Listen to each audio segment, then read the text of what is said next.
I want to go to truly someone I'm incredibly grateful for, someone who has, without a doubt, changed the trajectory of the Slater family.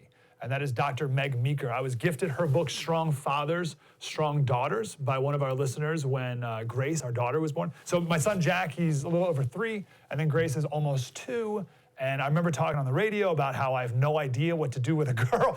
And someone said, here, read this. And it completely changed the course of my and therefore my daughter's life. And Dr. Meg Meeker has a new book, Raising a Strong Daughter in a Toxic Culture, 11 Steps to Keep Her Happy, Healthy, and Safe. Dr. Meeker, how are you? I'm well. Thanks for having me, Mike. It is my honor. Let's start here. Let's talk about boys and girls. So I got another boy on the way any day now. So I got to get back into like boy mode. But yeah, what's the difference between raising boys and girls? Oh my, there's a huge difference. Really, boys from the get-go are very visual.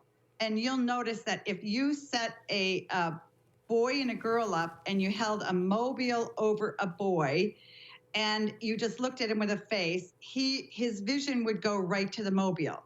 If you did the same thing with a girl, she would look at your face.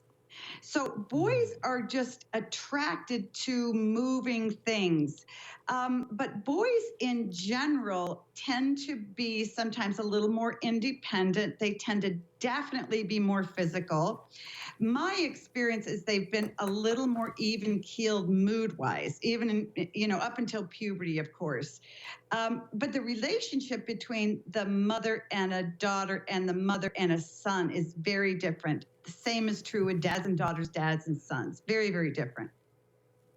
Let's talk dads, I guess, first. Yeah. How should a dad approach this, right? Like, with what posture, with what heart should I'm being very selfish here, Dr. Meeker, should I approach my son and my daughter differently? Well, I think that you approach them the same until they get a little bit older. And by older, I mean 4 or 5. Because sons and daughters both need a lot of physical contact. They need a lot of nurturing and hugs. They need, and this is true from dads or moms. And I think one of the biggest disservices we do to dads is that we allow in the first year of life or even the first 6 months of life for mom to be the primary person who feeds the baby, maybe breastfeeding. I always encourage mothers to pump and get something in a bottle so dad can rock and feed the baby. So I think that we need to encourage more attachment between dads and sons and daughters early on in life. When they hit 4 or 5, a son is all about building and smashing and moving. A daughter is not. She's usually gravitates more towards indoor play, playing with her dolls, maybe doing some kind of crafts.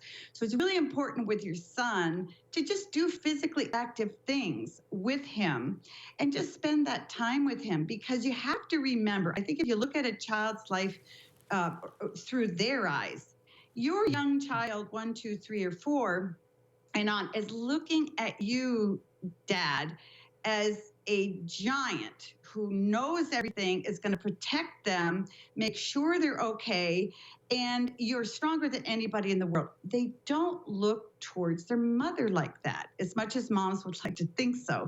Kids look very differently towards their mothers. So I think once you understand that your son is looking to you as his hero and the guy who knows everything, then you can just start to spend more time with him, have very simple, conversations, straightforward conversations, but really don't worry about it, because all that son wants is your attention and time.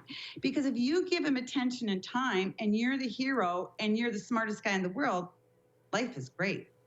Slater Crusaders, thanks for watching the first on YouTube. If you want more, like, subscribe. We got plenty.